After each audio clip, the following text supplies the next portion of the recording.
მინდა ვკითხო ევროკავშირის ელჩს. რთულია?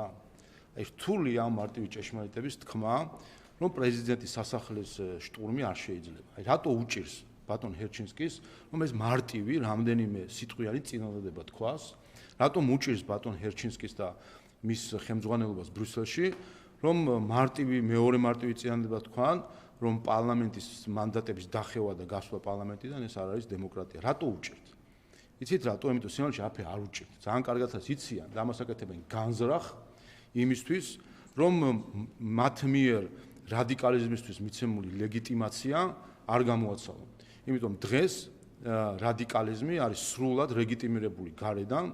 დღეს ჩვენ სინამდვილეში ყავს არა რადიკალური ოპოზიცია, არამედ რადიკალური ბრიუსელი, რომელიც ცდილობს საქართველოში ძალადობრივი სცენარების განხორციელებას, საქართველოში ცდილობს ხელისუფლების შეცვლას გარედან.